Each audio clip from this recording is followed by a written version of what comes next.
Energy Kickstarter, and I'm going to touch on metabolism, and I say touch because it's quite a big, as you can appreciate, it's quite a big subject. But I want to give you some really simple steps that you can start taking today just to increase it. So again, just like yesterday, I'm going to try and keep it as succinct as possible. I appreciate and respect your time. And, if you can just sort of eliminate all distractions, and if there's something that you want to put, that interests you, put it in the box, in the comments, and I'll try and answer it later. I might ask you to mute your screen, mute your noise as well, if you don't mind. Okay, and just be honest with me and be honest with yourself. Like, you're here, you invested this time. Time's precious. It's as precious as money. So yeah, I value you and value yourself. You're very important. Okay, so yesterday we went on about the body reset and how it's going from where you are right now and where you want to be. And that was the program that I do, the full 6-week program. But I'm going to give you a taste of that today. And this is definitely going to move you from, from fatigue, from mood swings, from brain fog, which is something that a lot of people struggle with, to the higher end of the scale. So whilst you might not get unstoppable energy, you'll definitely feel a shift if you do some of these things and you get clear on what you want and you just put into practice some of these things. So again, this is what it's about, and the part that we're going to focus on today is just intelligent nutrition, and it's going to be about metabolism. So making sure that you have a strategy to do for your metabolism is really, really important. And a lot of us just sort of let it go to the wayside. And what happens then is our metabolism doesn't perform for us. So it's really about making sure that we put the right energy in to get the right energy out. Because, you wouldn't expect to put something, pour oil or gas or whatever it is in a Lamborghini and get, premium performance out of it. So it's a similar kind of thing with your metabolism. It's just about having a little bit of awareness about what you're actually putting in. And yeah, so basically thinking a little bit different. So metabolism is a collection of events that make our body work, and it used to be thought that it was just the thyroid, but now there's lots of different evidence where there's muscles involved, your gut bacteria is involved as well. So think of it as just a collection of whatever makes things go. And as you'd expect, everything that makes things go is responsible for what comes out on the other end. So low metabolism. So I want you to think about if any of these you skip. Now, low metabolism is caused basically when there's no demand on your body and it either thinks that it's stressed or there's something else in its environment that is not working. So pop in the chat if any of these symptoms are something that you've had or come across before, or maybe you're, be brave and say if you've been doing them before in the past. So, skipping meals, if that's something that you've done before. Low calorie diets. For myself, I was on low calorie diets for much of my life because when I was a kid all those years ago, it was believed that calories in versus calories out. So I thought that if I survived on 1,000 calories, I would, I'd lose weight. And whilst you'll lose weight temporarily, it'll actually damage your internal metabolism. Is any of those ringing a bell? Anybody? Type it in the chat.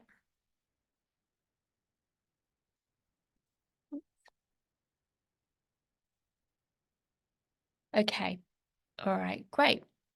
So bearing in mind that all these things cause low metabolism, trying to rule them all out can be a little bit overwhelming. So we're just going to go, like I said, go really, really slowly and just think about, simple is the best way to go. So low metabolism, we think about it in terms of it looks like, unexpected weight gain, difficulty losing weight. But there's a lot more to it than that we probably wouldn't associate with a low metabolism. So, things like poor circulation. Having really cold hands and feet, I don't know if any of you can relate to that. You know, especially when it's the winter, you might feel cold, perhaps more cold than what your partner does. Does that ring any bells to anybody? Also, feel getting sick quite often. Our immune system is also is also related to our metabolism. So if we don't have a very good metabolism, then our immune system starts to suffer, and you know that looks like having repeated infections, especially UTIs and things like that. They've been related to metabolism because if you're getting the same infections again and again, there's often a reason why. And also just be aware that your body's always talking to you. So if there is something that's going on in your body, such as, you know, you're feeling cold, or if, you know, if maybe your sex drive is lower than what it used to be, then see that as a sign, because your body is talking to you and it's trying to communicate as best as it can. And I'm sure you agree, but maybe, you know, or maybe you're not sure, but you know, when you're aching, everything starts to suffer and it's trying to communicate with you. The reality is that most of the time we actually have stopped listening to our body. And in the end, you know, instead we'd like to go to the doctors or go to the pharmacist and pop a pill. And that definitely is something that, you know, I have been guilty of in the past. But it's not a long-term solution. And at some point, your body is still going to start shouting a little bit louder. Can anybody relate to this? Great. Okay. So, um, again, dull skin, digestive issues, sugar cravings, all these can be associated with low metabolism. But there's more, especially in terms of if you have your own business, or if you are, you know, highly ambitious professional, or you are just looking to really, you know, go to that next level. Because you'll find if you've got a low metabolism, it's really difficult to just go forward and take that extra step. When your metabolism's low, you get decreased cognition.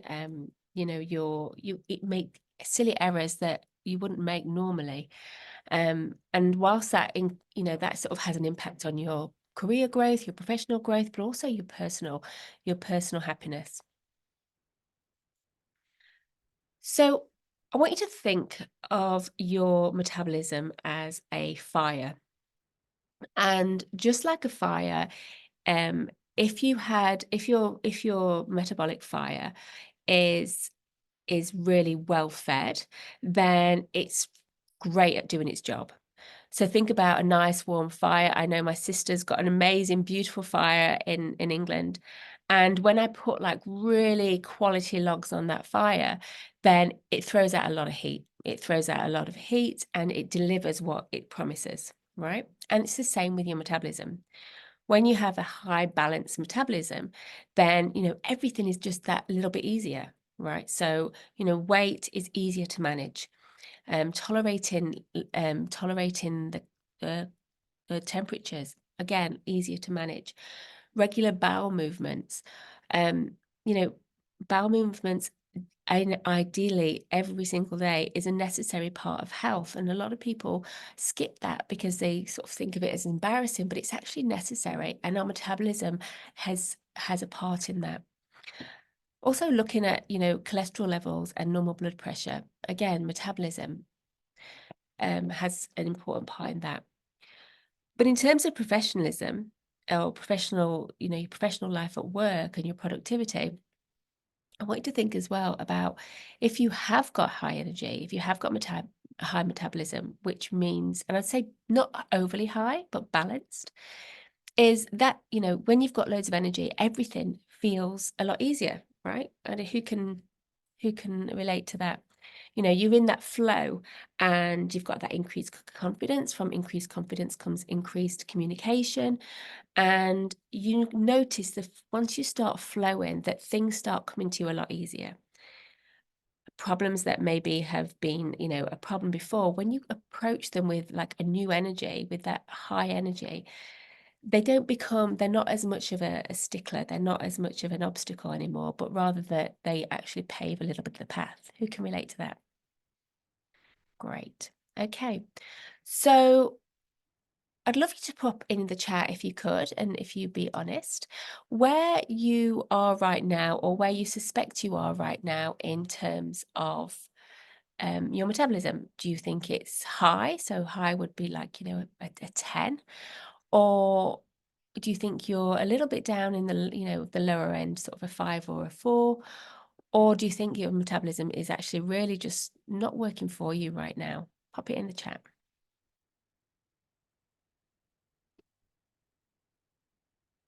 Oh, okay, great. Okay, thank you for being so honest.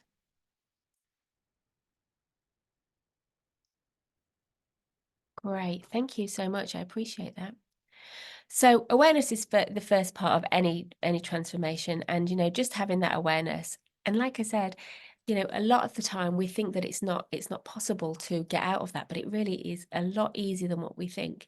It's also a lot easier than what people tell us to.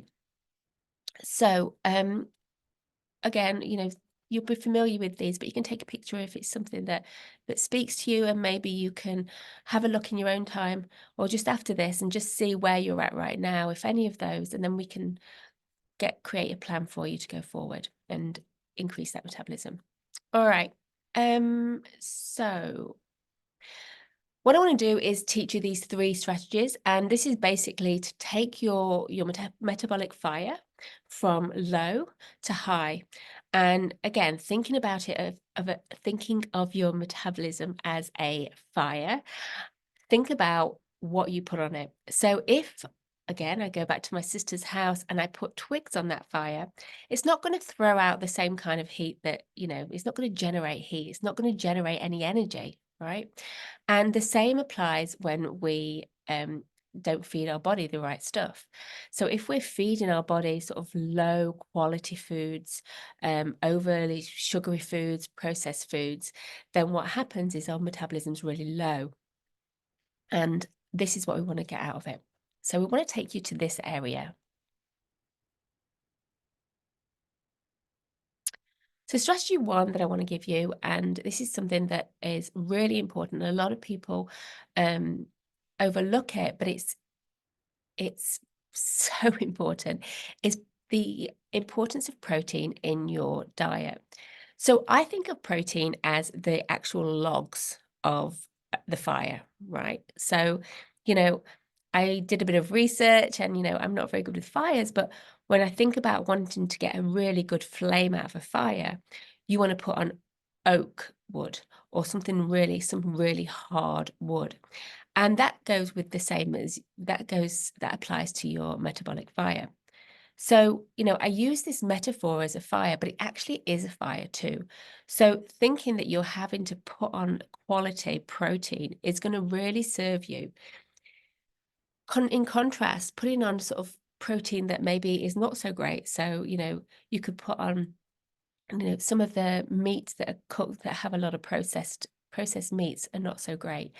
Um, Also, things like sugars, having high carbohydrate foods, those kind of foods are going to actually extinguish the fire or break it down. And you want to be having about a gram of weight of protein per kilo of body weight you carry. So this is a minimum, and this is just for the average person who is not particularly active or has, huge demands of their body, but they're wanting just to basically function really well and, work quite well. So it's not for optimal, but it will definitely get you there in terms of energy and get you just moving a little bit forward from where most people are right now, which is where they're not having enough protein. So 1 gram of protein per kilo of body weight looks like, so 60 gram of protein for a 60-kilo woman, 70 grams protein for a 70-kilo woman. And, for men, I'd add another 10 or 15, if not more, onto that as well. So things like eggs, smoked salmon, omelets, go for raw yogurt, raw nuts, yogurt. I'd always go for the full fat as well rather than the diet. Having having a protein component, like a big protein component for each meal is really important, because that'll take your body from fat storage to fat burning. But that by doing that, even if you've got no fat that you want to lose, it's going to take you so that you're actually burning energy and you feel so different.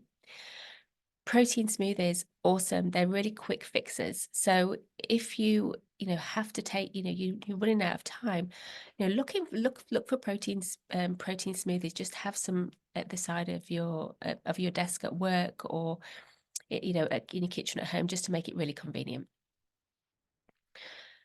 So the strategy 2 is building muscle. So muscle burns more fuel than fat.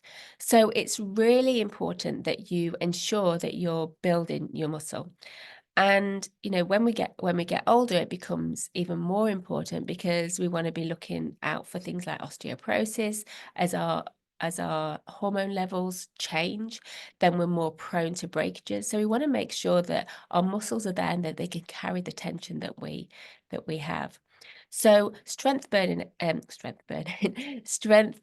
exercises, squats, lunges, weight bearing exercises, going to the gym and doing some weights. You don't have to be a muscle man by any means at all, but what you can do is just give, look on, I can give you some, but there's 10-15 minutes of just pounding away at, maybe it could be just doing some squats, doing some lunges, and just challenging yourself can really make a massive difference. And the only thing with this is just beware that if you do build muscle, you might see a difference in the scale. That doesn't mean that you're getting any fatter. It just means that muscle weighs heavier than fat. So just beware of that. So ensuring that you can, you're walking, try and get your walking in 10,000 steps. It's a great, easy, and doable challenge. Squats every day. Just doing 10 or 15 squats every time you boil the kettle in the morning. That's just something that is so easy. And I get a lot of people just to do that, because just doing 10 to 15 squats each time you boil the kettle, or each time you go to the bathroom, can be something that really helps you. If you're not aware how to do a squat, just use a chair. So just sit down in the chair 10 or 15 times each time that you're boiling the kettle, and get into that habit. It's not easy at first, but just bear with yourself and know that it's going to get easier. And the last one, sugar. So as I said, metabolism is a fire, and sugar is what I would think as an extinguisher for it. And this includes a lot of fruit sugars, so particularly things like dried fruits, and grapes. So stay away from them. If you do want sugar, then always have a bit of a strategy around it. And this is key, because what happens is, if you just have sugar on its own, then that causes a massive surge of insulin. That massive surge of insulin makes you feel really tired. And you will, not only do you want to go to sleep, but you've just got no energy. So if you do want to have sugar, make sure that you have it after you've had protein. So that's after you've had protein. And that little tiny hack can really help you, because not only will you eat less sugar, but also the protein, the hormones that manage your hunger, which is leptin and ghrelin, will actually be more balanced. So you'll feel fuller a lot quicker. Never eat sugar on its own. So just avoid ever eating sugar on your own. And if you want to eat sugar, a great strategy that you can do is make sure you have a glass of warm water with lemon before you want it. And if you're still craving the sugar 15 minutes after, then have the sugar, a healthy version, right? But have protein first. So that looks like a few raw nuts, maybe a couple of spoons of yogurt, and that'll activate those hormones for you, so that you'll start to feel satiated and you'll eat less sugar. But also it'll actually mean that the insulin surge won't be as high. So that means that your blood sugar will be more balanced. You won't start feeling as sleepy, and you'll be productive in the day and be able to get things done. So, sugars include carbohydrates. So carbohydrate is a sugar as well. Carbohydrates are a form of sugars. So toast, donuts, cornflakes, but goes on as well to things like fruit as well. So try not to eat fruit on its own. Always have it as part of a meal. And the homework for today. So I'd love you to be really honest, if you could, in telling me how much protein you think you eat in a day. Anybody brave enough to say how much protein they eat in a day? Melissa? Felissa? How much protein do you think? Are you quite protein conscious? Yeah, I think maybe like I had a quarter of a chicken, not like a whole quarter of a whole chicken, but you know what I mean? Like a leg, the thigh, it's already cooked. That Okay. size protein. Would that be like 200 grams? No, that's probably about, it's 300? probably about 20 grams, 15, 20 grams of protein. Really? That doesn't So sound. even though it's 15 or 20 grams of mass, the actual protein content, 'cause it's the other stuff in there. So a chicken breast is great, is about 30 grams of protein. So say you weigh whatever you weigh in kilo. Say you weigh 60, you want to be having 60 grams of protein. So 30 grams is in the chicken breast. A small tin of salmon, that's about 25 grams. Two little tins of tuna. Yeah. Um, so Um, make sure that you're making the meal around the protein. Like have some greens, have the but yeah, I think a lot of people think make that mistake because you think you're having a fair amount of protein, but a lot of us are actually under eating protein and depleting our body. So then it just becomes really difficult to get the energy because you just don't have the fuel. yeah, I found that the 95-gram Serena brand tin of tuna, Yeah. that's don't think that that was enough. Right. Okay. So 95 grams, that's quite small, isn't it? Like, yeah, it is quite small. So I would have yeah, two of those. that's what I thought. And do you have it with oil, Felissa, or do you have it in spring water? Sometimes in spring water, other times it's got its own oil because I have like a bit of chili Oh, lovely. Yeah, yeah. I know the one you it mean. It's really already, nice. and I just It- have it with salads. So that's great. The only thing is with the oils in the tinned is they often, even though Serena's quite a good brand, often they can use cheaper oils. So just Oh, be careful. Because they might even say olive oil, but sometimes it's not as quality. So if you wanted to have a little bit of oil, add your own oil, so then you've got that control. So even buy it. And I know, and I'm the same. I love chili and I love that brand, but it's with oil. So what I do instead is I buy buy it in brine or spring water and then add my own um chili and sometimes a bit of olive oil as well. It's a yeah. bit more, it's less convenient, but it's, that's a. And what about breakfast? Do you eat much breakfast? Yeah, I have like my favorite's like wheat bix. At the moment, other times it's like protein. What is it? Oats with protein, like a quick oats with protein in it. Some Okay, sort of that's in great. So yeah. again, with the Weetabix, if you're going to have Weetabix, just be careful not to eat it on its own. So No. you always want to eat it because what will happen is you'll notice that your energy won't be as high as what it will be if you just have it with protein. So you Banana. no, banana's not got much protein in it. So what I would suggest is maybe either have a protein smoothie before you have the Weetabix. So the Weetabix is a side dish. Just think of carbs as sides, right? So the Yeah. main portion is the protein. So you'd have like, a big spoon, a couple of spoons full of full fat yogurt with some nuts, pumpkin seeds, sunflower seeds, chia seeds. And then afterwards, if you're still hungry, then have a bit of Weetabix because the Weetabix I'm hasn't got any protein in it and it'll just go straight to fat. Um, and you'll I'm a bit lactose intolerant with a yogurt. okay. So coconut, could you do But coconut? maybe certain types of like Greek yogurt, I might just get away with it every now and then. You know, the blue and white brand one. Yeah, yeah, yeah. Well, I mean, Recognise try that. trial and error, or you can have, if yogurt's not for you, then even just protein powder, like there's a pea protein powder that you can have, and mix that with just some water, some berries, some ice, half a banana, and it's amazing. It's so tasty. If it's not sweet enough for you, you can add a little bit of stevia to it, Yeah. and any milk that you like, if you like oat milk or almond milk, something like that, but that will really help you. Sorry, you've got to run for time, haven't you? I don't want to keep you. I think so. I haven't had the call yet, but yeah, she's meant to call You me. you get off whenever you need to. But Okay, uh, thank you. yeah. The Weetabix, a lot of people make it. It's a common mistake that we think because we've been told that Weetabix is good for you.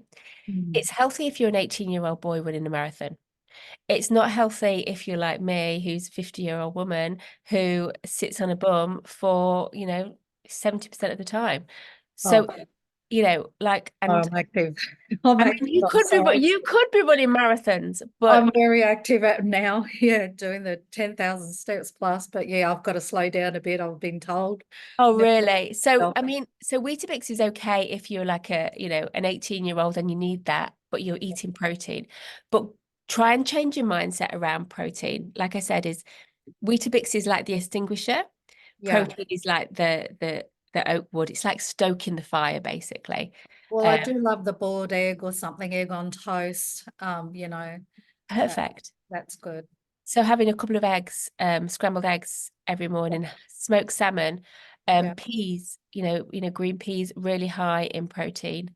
yeah, Um, if you can, if you can tolerate cottage cheese or any cottage cheese or anything yeah. like that, That's okay. Yeah, that's okay. Cottage perfect. cheese is awesome too. Yeah. Um, okay, so calculate how much protein you need. This is for the homework, and find 3 ways of increasing it each meal. So you want to be having, what I do is always think it's called, we call it in the program protein centric meals, and every meal is centered around protein. So ordinarily you get up in the morning and if someone asks you what you're having for breakfast, you say, oh, I'm having cereal, or I'm having, lunchtime, I'm having a sandwich or a pasta. I want you to try and change that thinking in that you think about the protein first. Society's taught us that we go for, oh yeah, we have the sandwich or we have the carbohydrate portion, right? But I want you to think about, I'm having the yogurt, or I'm having a piece of chicken, or I'm having beans, or I'm having um fish, tuna, salmon. If you go and think about the protein first before you eat it, then that's a really good mindset shift. And just bit by bit, eventually you'll start getting to it and you'll feel that. Um, and so do you think and any Gary, how did you find that? Did you learn how was that valuable for you? Yeah, I'm actually driving on a tractor at the moment, so I've missed a little bit. Oh, no Um, problem.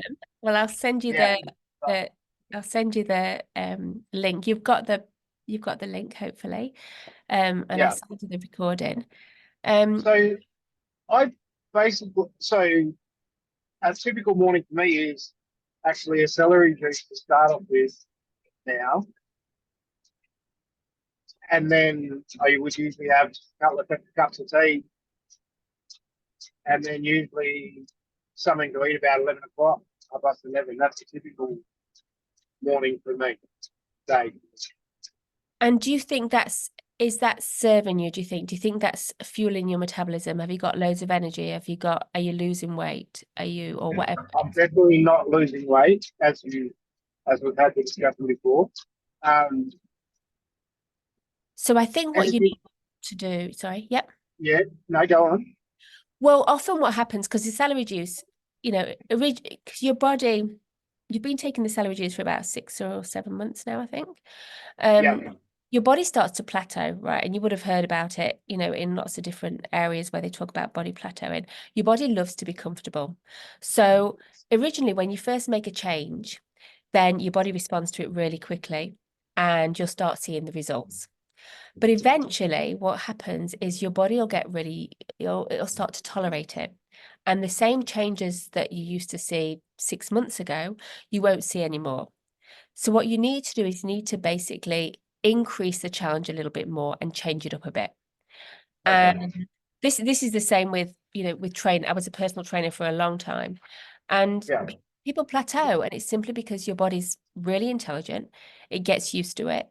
It finds a way to tolerate it, and then it stops. So you just need to start switching it into to changing that up a little bit. So I would strongly suggest changing that up. It worked, initially it was great, but maybe now it's time to make a change. What do you think?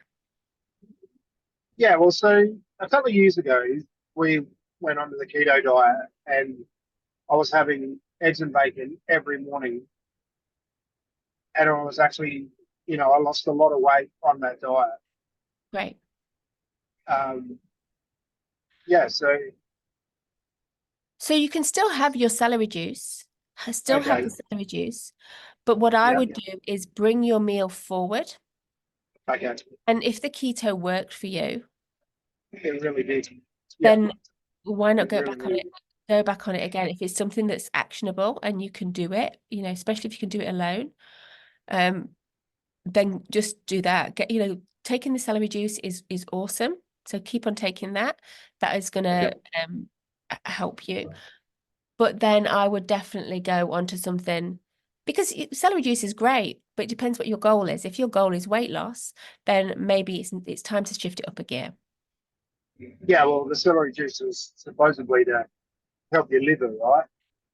Yeah. And it has got huge benefits to so many different areas of your health.